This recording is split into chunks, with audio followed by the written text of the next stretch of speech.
चुके हैं। चलिए आपकी खिदमत में फिर से हाजिर हैं एक साइंस का एक खूबसूरत सा सीरीज लेकर के। इसमें हम बात करेंगे बहुत इंपॉर्टेंट क्वेश्चन जो एग्जाम में आने के बहुत चांस बनते हैं, और इससे क्या होगा कि हमारा एक प्रैक्टिस भी बना रहेगा ताकि हम एग्जाम में इजीली वे में क्वेश्चन को हैंडल कर पाए। चलिए पहला क्वेश्चन है रक्त का पीएच। आप इस क्वेश्चन को सॉल्व करें। मैं इससे पहले आपको कुछ कंसेप्ट दे दूं पीएच के मामले में, तो आप लोग तब तक इसका आंसर बताएं क्या होगा। देखो ये जो पीएच का स्केल है ना, ये 0 से 14 के बीच में एक स्केलिंग की हुई होती है। इसमें जो 7 एक पॉइंट होता है इसको हम न्यूट्रल मानते हैं, ठीक है। 0 से 14 के बीच का एक स्केल होता है। इसमें हम 7 को, जो बीच का पार्ट है जो 7 है, इसको हम न्यूट्रल मानते हैं। और 7 से अगर कम हो रहा होता है तो हम उसको अम्लीय या एसिडिक बोलते हैं, और अगर 7 से पीएच ज्यादा होता है तो हम उसको बेसिक और क्षारीय बोलते हैं। और एक चीज और समझना कि अगर 7 से थोड़ा कम है तो थोड़ा एसिडिक होगा, जितना ज्यादा कम होता जाएगा उतना ज्यादा एसिडिक होता चला जाएगा। ठीक उसी तरह अगर 7 से ज्यादा होगा तो थोड़ा कम बेस होगा, जितना ज्यादा होता चला जाएगा उतना ज्यादा बेसिक या उतना ज्यादा क्षारीय होता चला जाएगा। ये कंसेप्ट आपको आना चाहिए था, मैंने इन चीजों को आपके सामने रख दिया। देखो ये क्वेश्चन करने का मतलब यहाँ पे ये है कि अगर आप ये क्वेश्चन करते हो तो अगर पीएच से रिलेटेड कोई भी क्वेश्चन आए तो आप उसको सॉल्व कर पाओ। जैसे कि मैंने एक चार्ट बना के रखा है यहाँ पे, अब इसको देखोगे कि कुछ सब्सटेंस यहाँ पे दिए हुए हैं, यहाँ पे कुछ सब्सटेंस के पीएच दे रखे हैं। अगर आप इन सबको याद कर लेते हो तो पीएच से रिलेटेड कोई भी क्वेश्चन आएंगे तो आप इजीली वे में इसको हैंडल कर पाओगे एग्जाम में। तो बेहतर है कि आप इसको यहाँ पे याद कर लो। क्या याद करना है? अगर आप देखोगे जो गैस्ट्रिक जूस है उसका पीएच रेंज 1 से 3 के बीच में आता है। अब इसको एक एवरेज मान के चलो। और जो कोल्ड ड्रिंक है, जो हम लोग कोल्ड ड्रिंक पीते हैं, ये भी एक एसिड ही है। हम लोग एसिड पी रहे होते हैं जिसका पीएच रेंज 2 से 4 के बीच में होता है। नेक्स्ट अगर यूरिन की बात करते हैं तो यूरिन का जो पीएच एग्जैक्ट होता है वो होता है 6, ठीक है। लेकिन जो अगर रेंज की बात करेंगे हम तो 4 to 6 के बीच, 4 to 8 के बीच में ये लाई करेगा। और एग्जैक्ट अगर आप याद कर लें तो ये भी बेहतर है। हम बात करते हैं एसिडिक रेन की। जो एसिडिक रेन होती है उसका पीएच 5 और 6 के बीच में लाई करता है। जनरली 5.5 इसका पीएच होता है जो एसिडिक रेन होती है, ठीक है। इसको भी आप याद कर लो तो बेहतर रहेगा। ठीक उसी तरह जो मिल्क है उसका पीएच रेंज 6.3 to 6.6 है। देखो बहुत ज्यादा एसिडिक नहीं है, मैंने बता रखा था आपको कि अगर 7 से थोड़ा कम है तो थोड़ा एसिडिक होगा, जितना कम होगा उतना ज्यादा एसिडिक होगा। जैसे कि गैस्ट्रिक जूस है, इसका पीएच 1 से 3 के बीच में लाई करता है, ये बहुत ज्यादा एसिडिक है, ठीक है। ठीक, ये बहुत ज्यादा एसिडिक है। लेकिन अगर हम जब बात करते हैं ब्लड की और टीयर की, इसका दोनों का जो है पीएच 7.2 से लेकर के 7.4 के बीच में लाई करता है। अगर आप इसको याद करने की कोशिश करोगे तो जैसे अगर आप, एक मुहावरा है खून के आंसू। खून के आंसू कहने का मतलब ये है कि खून और आंसू, यहाँ पे आप उस मुहावरे से इन दोनों का पीएच एक साथ याद कर सकते हो जो 7.2 से 7.4 के बीच में।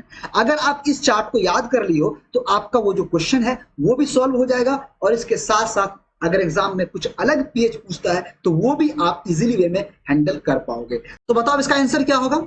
इसका आंसर हो जाएगा 7.4। चलिए क्वेश्चन है हमारा, what is the composition of plasma. मतलब प्लाज्मा में क्या पाया जाता है, ठीक है। प्लाज्मा में क्या क्या पाया जाता है हम इसकी बात करते हैं। देखो इस क्वेश्चन को सॉल्व करने से पहले थोड़ा सा मैं आपको एक बेसिक आइडिया देना चाहूंगा। अगर आप इसको सुन लेते हो तो अगर इससे रिलेटेड कोई भी क्वेश्चन आएंगे तो आप उसको इजीली वे में हैंडल कर पाओगे। थोड़ा ध्यान देना, एक चार्ट मैंने इससे पहले बना के रखा है, थोड़ा उसको समझने की कोशिश करना। देखो मैंने यहाँ पे इस चार्ट को इसलिए दर्शाया है कि आपको चीजें थोड़ा सा समराइज फॉर्म में आ जाए, तो आप इस तरह के क्वेश्चन, क्योंकि यहाँ पे तो मैं सिर्फ प्लाज्मा के कंपोजिशन पूछ रहा हूँ, लेकिन आपको मैं और भी यहाँ पे कंसेप्ट दूंगा ताकि आप इजीली वे में क्वेश्चन को सॉल्व कर पाओगे।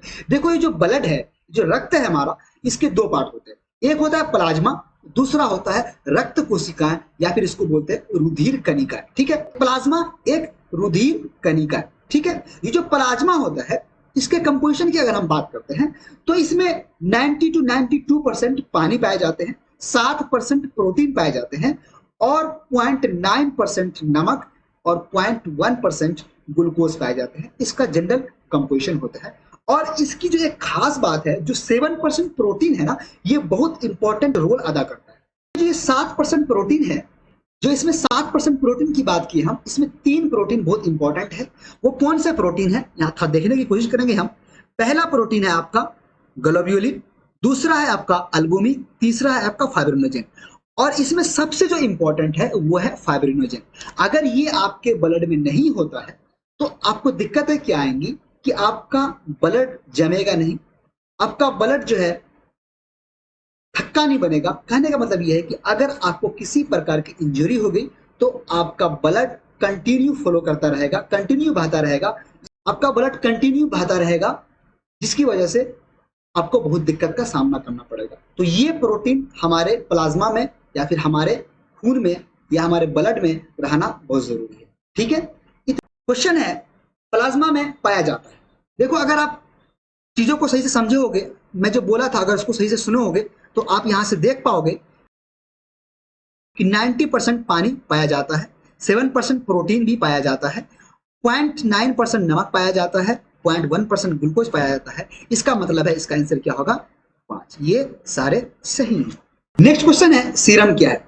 अगर मेरी बात आप ध्यान से सुने होगे तो आप इजीली वे में इस क्वेश्चन को भी सॉल्व कर पाओगे।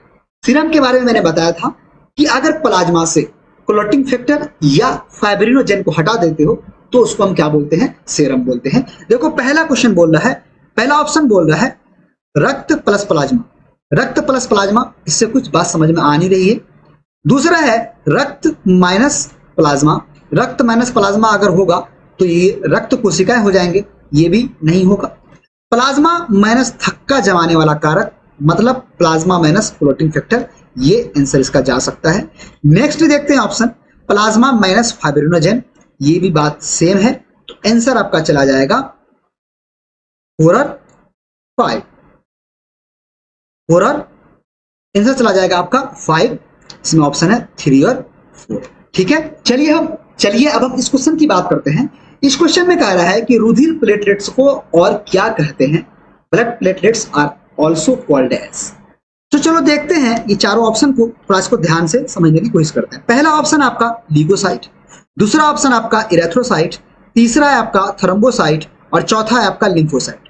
थोड़ा गौर से सुनना, ये जो ल्यूकोसाइट है इसी को हम बोलते हैं श्वेत रक्त कोशिकाएं या WBC। ये जो इरेथ्रोसाइट है इसी को हम बोलते हैं लाल रक्त कोशिकाएं या फिर RBC। ये थ्रोम्बोसाइट को ही हम बोलते हैं प्लेटलेट्स। ठीक है, प्लेटलेट्स। तो आपका आंसर कौन सा चला जाएगा? 3rd। चलिए नेक्स्ट क्वेश्चन की बात करते हैं अब हम। रक्त किस प्रकार का उत्तक है? ये जो हमारा जो बॉडी बना हुआ होता है ये डिफरेंट टाइप के उत्तक से बने होते हैं, डिफरेंट टाइप के उत्तक से बने होते हैं। पहला उत्तक है जिसको हम बोलते हैं इपिथेलियल टिश्यू, हिंदी में बोलते हैं इसको उपकला उत्तक। दूसरा संयोजी उत्तक, कनेक्टिव टिश्यू। तीसरा मांसपेशीय उत्तक, चौथा तंत्रिका उत्तक। ये जो हमारा ब्लड है ये आपका संयोजी उत्तक है, तो आपका आंसर चला जाएगा 2। ठीक है, चलिए हमारा नेक्स्ट क्वेश्चन है निम्नलिखित में से कौन सी सबसे छोटी मांसपेशी है? ठीक है, इसको देखते हैं। पहला ऑप्शन बोल रहा है मेसेटर मसल्स। देखो ये मेसेटर मसल्स क्या होता है? मेसेटर मसल्स जबड़े का जो मसल्स होता है इसको हम मेसेटर मसल्स बोलते हैं। जो फेशियल सर्जरी होती है ना, इसमें हम इसी मसल्स को रिमूव करते हैं। ठीक है, तो ये सबसे स्ट्रॉन्गेस्ट मसल होता है। कौन सा मसल्स? मेसेटर मसल्स। ये इसका आंसर नहीं होगा। नेक्स्ट बात करते हैं स्टिपेडियस मसल्स।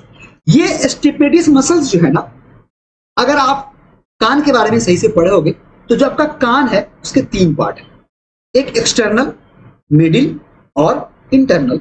जो ये मिडिल एयर है इसमें 3 तरीके के बोन होते हैं। कौन कौन से? आप भी नाम याद कर सकते हो, मैलस, इंकस, स्टेप्स। ये जो स्टेप्स है ये सबसे छोटी हड्डी होती है मनुष्य शरीर की, याद रखना। सबसे छोटी हड्डी कौन सा है? स्टेप्स। और सबसे बड़ी हड्डी कौन सा है? फीमर। ये दोनों क्वेश्चन भी आप याद रखना, एग्जाम में आने के बहुत चांस बनते हैं। ये जो सबसे छोटी हड्डी है इसमें जो मांस लगे हुए होते हैं इसी मसल्स को हम बोलते हैं स्टिपेडियस मसल्स। इसका आंसर चला जाएगा आपका स्टिपेडियस मसल। अगर आगे के ऑप्शन को देखोगे तो ये 3rd ऑप्शन है ग्लूटियस मैक्सिमस मसल्स। ये मसल्स बट मसल जिसको भी बोलते हैं।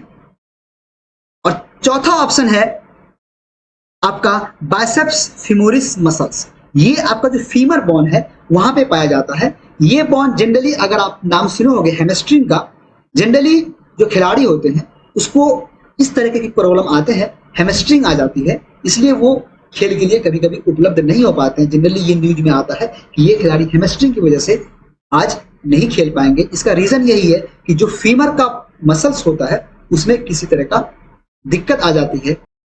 हमारा नेक्स्ट क्वेश्चन है, निम्नलिखित में से कौन सा बढ़ता हुआ उत्तक है? कहने का मतलब यह है कि अगर आप उत्तक पढ़े होगे तो इसमें दो तरीके के उत्तक पाए जाते हैं। एक उत्तक मेरिस्टेमेटिक जिसको हम बोलते हैं हिंदी में विभोज्योतक, दूसरा परमानेंट जिसको हम अस्थायी उत्तक बोलते हैं। ठीक है, दो तरीके के उत्तक पेड़ पौधे में पाए जाते हैं। जो विभोज्योतक उत्तक है यही पेड़ पौधे को बढ़ने में मदद करता है और इसके भी तीन पार्ट होते हैं, एक होता है एपिकल, एक होता है लेटरल, एक होता है इंटरकेलेरी। तो हम इसके बारे में बात अभी नहीं करेंगे, हम क्वेश्चन को सॉल्व करने की कोशिश करते हैं। देखते हैं कि कौन बढ़ता हुआ उत्तक है। अगर आप इन चीजों को देखोगे तो अगर आप जानोगे कि ये पहला ऑप्शन है मेरिस्टेमेटिक टिश्यू, हाँ ये बढ़ने में मदद करता है पेड़ पौधे को। दूसरा इंटरकेलेरी मेरिस्टेम, हाँ ये भी मदद करता है पेड़ पौधे को बढ़ने के लिए। दूसरा है लेटरल मेरिस्टेम, हाँ जो पेड़ पौधे की मोटाई बढ़ती है वो इसी टिश्यू की वजह से बढ़ती है। चौथा है जाइलम एंड फ्लोएम, नहीं ये पौधे के बढ़ने में मदद नहीं करता, ये मदद करता है। अगर हम जाइलम की बात करते हैं तो जाइलम मदद करता है पानी को जमीन से पेड़ पौधे के डिफरेंट पार्ट तक पहुंचाने के लिए।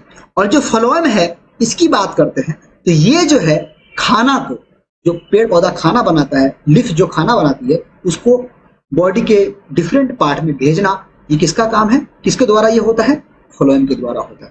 तो ये इसका आंसर नहीं जाएगा। तो आंसर क्या जाएगा इसका, एक से अधिक विकल्प सही है।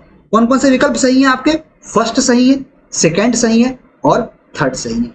चलिए नेक्स्ट क्वेश्चन को हम डिस्कस करते हैं। क्वेश्चन कह रहा है ग्लूकोज के एक अणु के संश्लेषण के लिए कार्बन डाइऑक्साइड के कितने अणुओं की आवश्यकता होती है?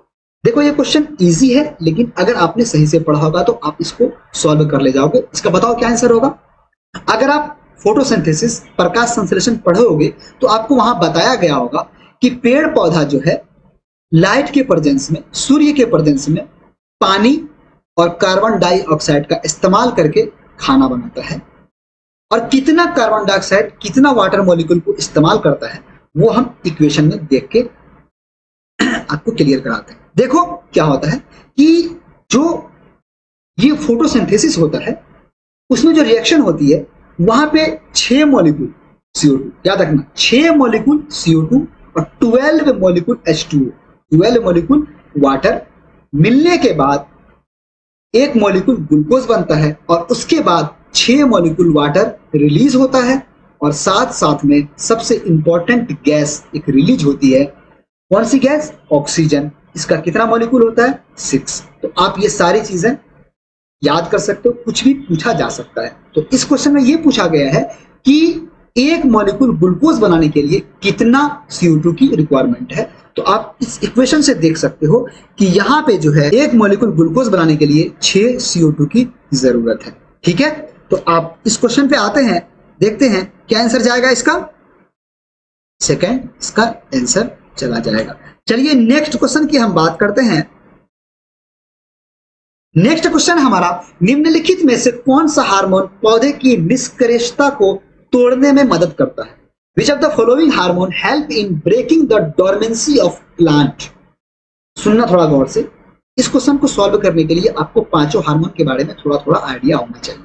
मैं आपको बता रहा हूं ये जो 5 हार्मोन है कौन कौन से, auxin, cytokinin, gibberellin, abscisic acid और इथाइलिन, ये 5 इंपॉर्टेंट हार्मोन है।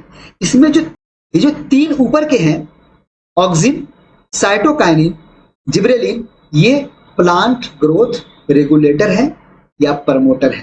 ठीक है, अगर ये भी पूछ सकता है आपको विच of the following is a plant growth regulator या प्रमोटर, तो आप ये 3 नाम जो मैंने पहले बताया, ऑक्सिन, साइटोकाइनिन, जिब्रेलिन, ये 3 जाएगा। इसके बाद जो 2 नाम बताया मैंने, एक एब्सिसिक एसिड, एब्सिसिक अम्ल और दूसरा इथाइलिन, ये दोनों हार्मोन जो है ये इनहिबिटर हार्मोन है। ठीक है, अब हम बात करते हैं ये पांचों हार्मोन का एक एक मेन फंक्शन के बारे में। देखो ऑक्सिन जो है ये प्लांट के ग्रोथ में हेल्प करता है। दूसरा है साइटोकाइनिन, ये सेल डिवीजन मतलब सेल विभाजन में हेल्प करता है।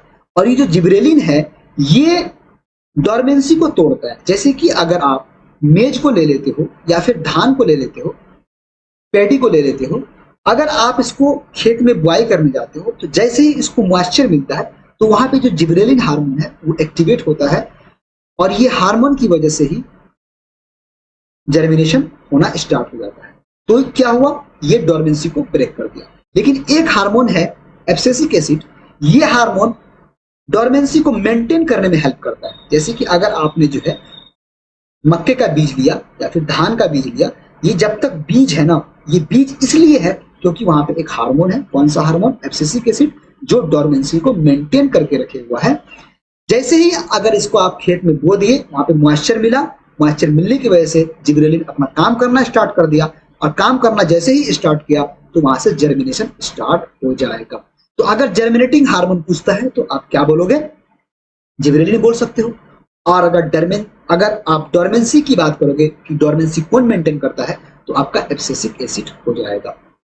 और एक तीसरा और इसके बाद जो एक हार्मोन है इथाइलिन, इसकी बात करते हैं हम। ये फ्रूट की रैपनिंग मतलब फल को पकने में हेल्प करता है। तो आपको पांचों हार्मोन के बारे में मैंने बता दिया। तो अब ये क्वेश्चन आप इजीली वे में सॉल्व कर पाओगे कि कौन सा हार्मोन निष्क्रियता को तोड़ता है। तो आंसर आपका क्या जाएगा? जिबरेलिन। अगर आगे जाकर के एक चार्ट देखोगे तो यहाँ पे मैंने उन्हीं चीजों को डिस्कस करके रखा है। देखो कि यहाँ पे चीजें ये लिखी हुई है, जो जिबरेलिन है ये जर्मिनेशन के लिए टिक लगा हुआ है और जो एब्सिसिक एसिड है ये आपको सीड की डोरमेंसी के लिए मेंटेन करता है। ये दो चीज यहाँ पे इंपॉर्टेंट है। अगर आप इसको देखना चाहो तो इन चीजों को देख सकते हो। बाकी मैंने आपको समझा दिया है ठीक से। ठीक है, नेक्स्ट क्वेश्चन की बात करते हैं। वही चीज जो मैंने आपको अभी बोला है कि जो प्लांट हार्मोन है ये दो तरीके के होते हैं। एक होते हैं रेगुलेटर, एक होते हैं इनहिबिटर। रेगुलेटर में आपके तीन नाम मैंने बताया, ऑक्सिन, जिबरेलिन और साइटोकाइनिन। और एब्सिसिक एसिड और इथाइलिन, ये बेसिक चीजें हैं, आपको आना चाहिए। नेक्स्ट क्वेश्चन की बात करते हैं हम। निम्नलिखित में से कौन सा फूल खिलने में मदद करता है? Which of the following helps in blooming of the flower? जो 5 हार्मोन हम पढ़े थे उसके बारे में हमने आपको बता दिया। लेकिन जो छठा हार्मोन है, एक हार्मोन है फ्लोरिजेन, जो फूल को खिलने में मदद करता है। तो क्या आंसर चला जाएगा आपका? फ्लोरिजेन। इस क्वेश्चन को यहाँ पे लेके आने का मेरा मकसद सिर्फ ये है कि आपको कुछ डिजीज के बारे में आइडिया हो जाए कि जैसे कि अगर हम ऊपर के दो डिजीज की बात करते हैं, कौन कौन सा? मोज़ेक डिजीज ऑफ टोबैको या बंची टॉप ऑफ बनाना, ये होता है आपका वायरस की वजह से, मतलब विषाणु की वजह से। ठीक है, लास्ट के इसके बाद के जो ये तीन है कौन कौन से? Wilt of potato, bacterial blight of rice, citrus canker. ये जो है होता है जनरली बैक्टीरिया की वजह से, उसको हम क्या बोलते हैं? जीवाणु जनित डिजीज है। ठीक है, और हम लास्ट के जो दो हैं ये कवक जनित बीमारी है, मतलब फंगल डिजीज है। ये फंगल डिजीज है। तो कौन कौन से फंगल डिजीज हैं? आलू का मस्सा रोग, वाट डिजीज ऑफ पोटैटो, मूंगफली का टिक्का रोग, टिक्का डिजीज ऑफ ग्राउंडनट। और हम बात करते हैं जब हम जीवाणु जनित की, जब हम बात करते हैं बैक्टीरिया से होने वाले डिजीज की, जीवाणु जनित की, उसमें हो गए आपके विल्ट ऑफ पोटैटो, आलू का मुरझाना, बैक्टीरियल ब्लाइट ऑफ राइस, धान का अंगमारी रोग, जो धान जो खखड़ी होने लगता है इसी की वजह से होता है। और तीसरा है साइट्रस कैंकर, ये भी जीवाणु की वजह से होता है। और दो ऊपर के मैंने बता रखा है आपको, बंची टॉप ऑफ बनाना और मोज़ेक डिजीज। ये 7 डिजीज आपके सामने मैंने डिस्कस की ताकि आपको ये याद रहे। तो एग्जाम में अगर इस तरह के क्वेश्चन आते हैं तो आप वहां पे हैंडल कर पाओगे। चलिए नेक्स्ट क्वेश्चन की बात करते हैं हम। नेक्स्ट क्वेश्चन कह रहा है कि नींबू के एक बागान में सभी पौधे डायबैक रोग से पीड़ित पाए गए, फफूंदनाशकों के छिड़काव से कोई मदद नहीं मिली, यह समस्या किसकी कमी से? अब देखो किसी बगीचे में फफूंदनाशक अगर आप डाल रहे हो, कोई दिक्कत नहीं आ रही है, इसका मतलब है कि ऊपर से कोई डिजीज इस पे दिक्कत नहीं कर रहा, इसमें किसी चीज की कमी है। अब कौन सी कमी है, किन चीजों की कमी है, तो यहाँ पे कुछ मिनरल्स के ऑप्शन दे रखे हैं। आप बताएं इसमें क्या आंसर होगा इसका। डायरेक्ट डिजीज किससे होगा बताओ। ये होगा आपका कॉपर की वजह से। इसकी वजह से, कॉपर की वजह से। अगर मैग्नीज की बात करेंगे तो इसकी वजह से होता है मार्स डिजीज ऑफ, बताओ, मार्स डिजीज ऑफ बी। इसको भी आप याद कर सकते हो। अगर जिंक की बात करते हैं, जिंक होता है Khaira disease of potato, Khaira disease of paddy. दूसरा बात करते हैं हम पोटेशियम की। इसकी कमी से आप देखोगे कि बर्निंग ऑफ लीफ होने लगता है। किसमें? बर्निंग ऑफ लीफ ऑफ लीची। जो लीची का बागान होता है वहां पे अगर देखोगे तो उसके पत्ते लाल लाल होने लगते हैं। वहां पे किसकी कमी होती है? पोटेशियम की। तो आप इसको भी याद कर सकते हो ताकि आप इजीली वे में अगर क्वेश्चन आता है तो आप उसको हैंडल कर पाओ। चलो नेक्स्ट क्वेश्चन की हम बात करते हैं। निम्नलिखित में से कौन फाइलम कोरडाटा के अंतर्गत आता है? Which of the following comes under the phylum chordata? अगर आप वर्गीकरण सही से पढ़ोगे तो आपको वहां पे आइडिया होगा कि वहां पे जो है सारे जंतु को दो भाग में बांटा गया। पहला नॉन कॉर्डेट, दूसरा कॉर्डेट। अगर आप नेक्स्ट स्लाइड देखते हो तो आपको ये क्वेश्चन सॉल्व करने में थोड़ा आसानी होगा। जैसे यहाँ पे बात करते हैं डिफरेंट फाइलम, यहाँ पे दे रखे हैं। पहला फाइलम है कोरीफेरा, दूसरा सिलेंट्रेटा, तीसरा प्लेटीहेल्मिन्थिस, चौथा निमेटोडा, पांचवा एन्नेलिडा, छठा आर्थ्रोपोडा, सातवां मोलस्का, आठवां इकाइनोडर्माटा, नौवां हेमिकोडाटा। ये जो 9 है ये सारे किसमें आते हैं? नॉन कॉर्डाटा में। किसमें? नॉन कॉर्डाटा में। अब ये जो कॉर्डाटा है ये कॉर्डाटा फर्दर 5 क्लास में डिवाइड किए गए हैं। पहला फिशेस, दूसरा है इसका रेप्टाइल्स, तीसरा है इसका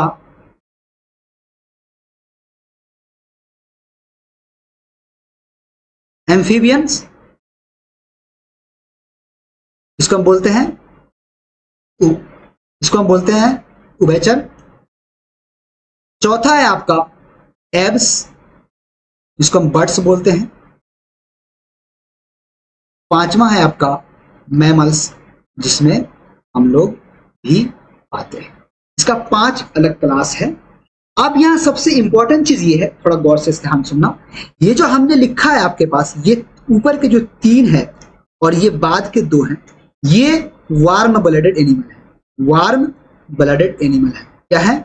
वार्म ब्लडेड एनिमल है। क्वेश्चन पूछता है। और ये कोल्ड ब्लडेड,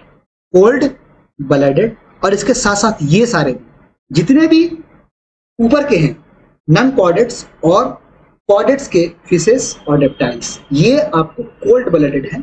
और इन दोनों को याद रखो, सिर्फ एब्स और मैमल्स को, ये आपके वार्म ब्लडेड होंगे। और इसके बाद जितने भी बचेंगे वो आपके कोल्ड ब्लडेड होंगे। ठीक है, ये क्वेश्चन जनरली पूछा जाता है। तो अब चलो क्वेश्चन को देखते हैं। आप क्वेश्चन इजीली वे में सॉल्व कर पाओगे। क्वेश्चन बोल रहा है which of the following comes under the phylum chordata? कौन फाइलम कोर्डाटा के अंदर? आपको मैंने 5 नाम गिनवाए थे।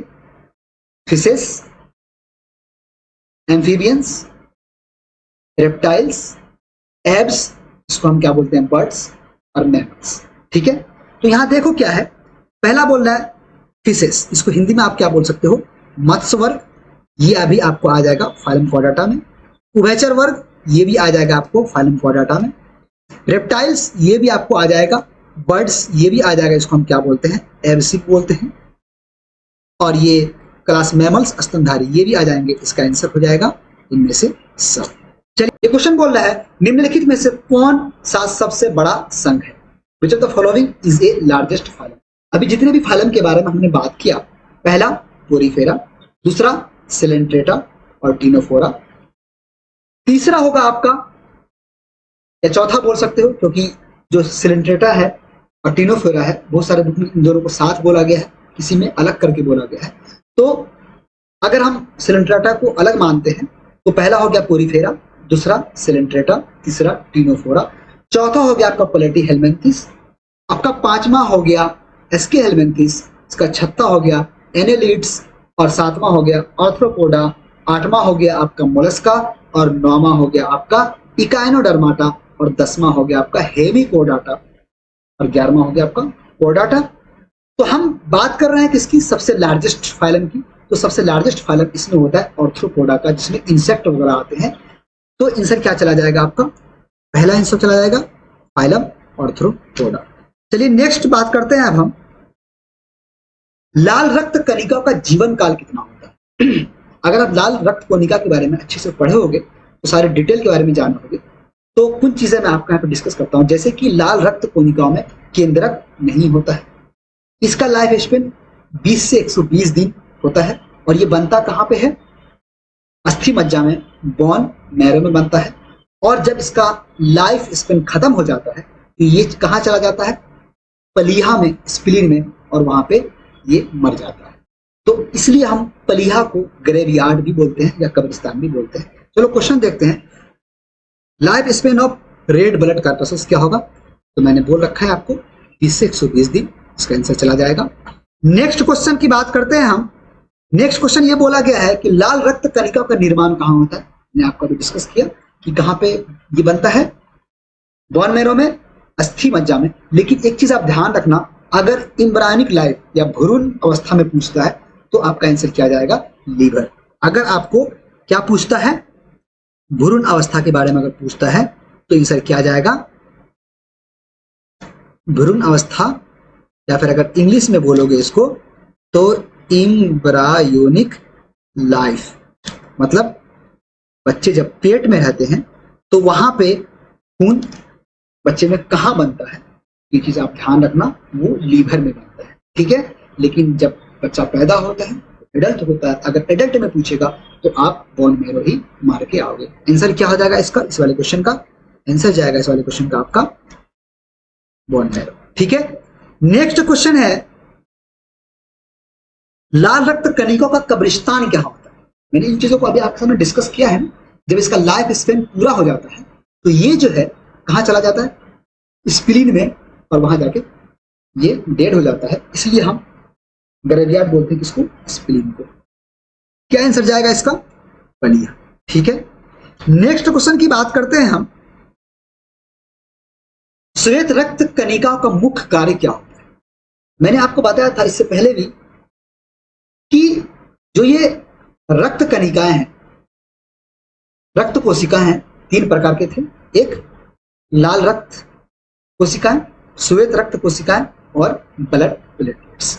जो ये लाल रक्त कोशिकाएं हैं, ये जो लाल रक्त कोशिकाएं हैं, ये ऑक्सीजन को कैरी करता था कहां से, लंग्स से बॉडी में, और बॉडी से CO2 को कैरी करता था कहां तक, लंग्स तक, ठीक है। उसके बाद जब WBC की बात किए थे, हम बोले थे कि ये किसी भी तरीके की बीमारी अगर बॉडी में हो रही है तो उससे लड़ने में हेल्प करता है।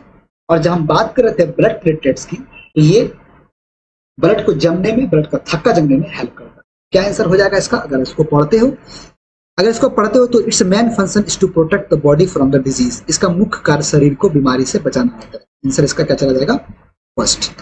ये किसका काम है, ब्लड क्लॉटिंग, ये है आपका प्लेटलेट्स का, और ये वाला काम किसका है, आपका RBC का। क्या लिखा है इसने, इसका मुख्यतः कार्य फेफड़े से ऑक्सीजन को शरीर के सभी कोशिकाओं तक ले जाना और कार्बन डाइऑक्साइड को वापस लाना, ठीक है। तो ये RBC का काम हो गया, और ये प्लेटलेट्स का काम क्या हो गया, आपका ब्लड क्लॉटिंग के लिए, और डिजीज से लड़ने के लिए कौन सा काम आ गया, WBC। इसको हम व्हाइट ब्लड सेल्स, श्वेत रक्त कोशिकाएं बोलते हैं, ठीक है। चलिए अब नेक्स्ट क्वेश्चन की बात करते हैं हम, who discovered the blood group of man. जो ब्लड ग्रुप पढ़ते हैं हम लोग, AB, इसका डिस्कवर सबसे पहले किसने किया।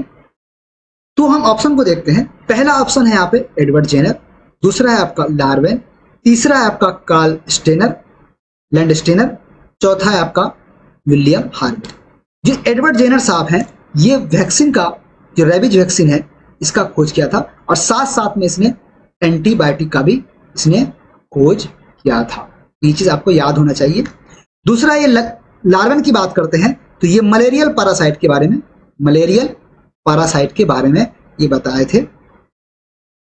और ये जो आपका ये जो लैंड स्टीनर है ये आपका ब्लड ग्रुप के बारे में बताए थे। ठीक है, तो आंसर क्या चला जाएगा आपका लैंड स्टीनर। और विलियम हार्वे की बात करते हैं तो ये जो ब्लड का सर्कुलेशन है हमारे बॉडी में, इसके बारे में सबसे पहले इसी ने बताया था।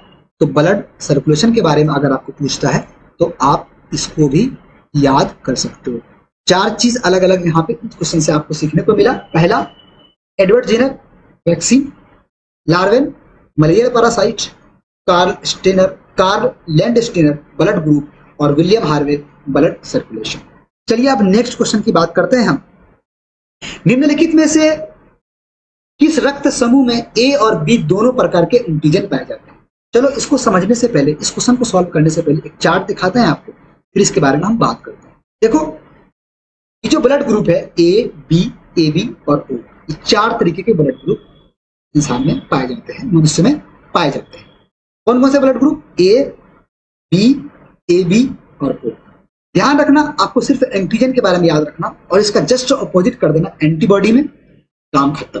ठीक है, अगर आपका ब्लड ग्रुप ए है तो आप में एंटीजन कौन पाए जाएंगे? ए। अगर आप में ब्लड ग्रुप बी है तो एंटीजन क्या पाए जाएंगे? बी। अगर आपका ब्लड ग्रुप ए बी है तो आप में एंटीजन पाए जाएंगे ए और बी। अगर आपका ब्लड ग्रुप ओ है तो कोई भी एंटीजन नहीं पाए जाएंगे। ध्यान से इन चीजों को याद रखना। पूछेगा कि कौन ऐसा ब्लड ग्रुप है जिसमें कोई एंटीजन नहीं पाया जाता, तो आंसर जाएगा आपका ब्लड ग्रुप ओ। ध्यान रखना, जस्ट इसका ऑपोजिट कर देना एंटीबॉडी में, आपका काम तमाम हो जाएगा। इसलिए हम एंटीबॉडी आपको याद नहीं कराएंगे, आप एंटीजन याद कर लो। ए है तो ए एंटीजन, बी है तो बी एंटीजन, ए बी है तो ए और बी दोनों एंटीजन, ओ है तो कोई भी एंटीजन नहीं। अब जो हम पिछले वाले क्वेश्चन पे चलते हैं, फिर उसको देखते हैं, सॉल्व करते हैं। बोल रहा है कि निम्नलिखित में से किस रक्त समूह में ए और बी दोनों प्रकार के एंटीजन पाए जाते हैं? तो सिंपल सा अब यहां हो गया कि कौन सा, ए बी ब्लड ग्रुप में दोनों तरीके के एंटीजन पाए जाएंगे। ए बी एंटीजन और बी एंटीजन दोनों यहाँ पे पाए जाएंगे। चलिए नेक्स्ट क्वेश्चन के बारे में हम डिस्कस करते हैं। हम बात करते हैं निम्नलिखित में से कौन सा रक्त समूह जिसमें ए और बी दोनों प्रकार के एंटीबॉडी मौजूद है? जस्ट उसका ऑपोजिट मैंने बोला था कि अगर आप एंटीजन याद कर रखे हो तो उसका ऑपोजिट एंटीबॉडी में लगा देना। तो जहां पे एंटीजन नहीं था तो वहां पे एंटीबॉडी दोनों पाए जाएंगे। इसका मतलब है जो ब्लड ग्रुप ओ है उसमें दोनों प्रकार के एंटीबॉडी पाए जाएंगे, क्योंकि वहां पे कोई भी एंटीजन नहीं पाए जाते हैं। ठीक है, तो इसका आंसर क्या चला जाएगा आपका ओ। चलिए नेक्स्ट क्वेश्चन की बात करते हैं। क्वेश्चन कह रहा है कि यदि मां का रक्त समूह ए और पिता का रक्त समूह बी है तो बच्चे का अपेक्षित रक्त समूह क्या होगा? चलिए इस क्वेश्चन को सॉल्व करने के लिए हम नेक्स्ट स्लाइड पे चीजों को समझते हैं, फिर हम बात करते हैं। देखते हैं, जैसे ही अगर आपको ए ब्लड ग्रुप दे दे, आप इसका ए और ओ बना लेना। जैसे ही आपका बी ब्लड ग्रुप दे, आप इसको बी और ओ बना देना। जैसे ही आपका ब्लड ग्रुप ए बी बोले, आपको ए और बी बना लेना है। जैसे ही ब्लड ग्रुप आपका ओ बोले, इसमें ओ बना लेना है। ठीक है, इन चीजों को बस ध्यान रखना। ए बोले ब्लड ग्रुप तो ए और ओ, बी बोले तो बी और ओ, ए बी बोले तो ए और बी, और ओ बोले तो ओ। जो हमारा क्वेश्चन है उसमें यह बोला गया है कि जो मां है उसका ब्लड ग्रुप है ए और जो बाप है उसका ब्लड ग्रुप है बी। तो मैंने बताया कि ए जैसे बोले आपको ए और ओ बना देना है, जैसे बी बोले बी और ओ बना देना है। यहाँ पे 4 तरीके के आपके पास ऑप्शन मिले हैं कि आप अगर इसको इससे मिलाओ या इसको इससे मिलाओ। इसके 1 से इसके 2 को मिला दिए, फिर इसके 1 से इसके 2 को मिलाए, फिर इसके 1 से इसको मिलाए। ठीक है, अब देखना क्या होगा। जब आप इसको और इसको मिलाए थे तो क्या बना था? A B. जब आप इसको और इसको मिलाए आपको बना था ए ओ। आप अगर ओ और बी को मिलाए तो आपका बना था बी ओ, और ओ को मिलाए तो आपका बना था ओ ओ। देखो, अगर ए बी है, इसका मतलब ये एक ब्लड ग्रुप हो जाएगा। ए ओ है, इसका मतलब है ब्लड ग्रुप क्या है आपका ए। बी ओ है, इसका मतलब ब्लड ग्रुप क्या है बी। अगर ओ है तो इसका मतलब ब्लड ग्रुप है। तो अगर माँ और बाप का ब्लड ग्रुप ए और बी है तो बच्चे का ब्लड ग्रुप आपके पास ए भी मिलेंगे, ए भी मिलेंगे, ए भी मिलेंगे, बी भी मिलेंगे और ओ भी मिलेंगे। चलो एक और लेके समझते हैं। मान लिया जाए कि माँ का क्या है ए है और बाप का क्या है, समझना, ए और बी। मैंने बताया कि ए ब्लड ग्रुप हो ए और ओ आपको झट से बना देना है, अगर बी होता तो बी और ओ बना देते। जैसे ए और बी ब्लड ग्रुप है तो ए और बी बना दिए। फिर उसी तरीके से आप सबको मिलाओगे, इसको इससे मिलाओगे, बारी बारी से सबको सबसे मिलाना, ठीक है।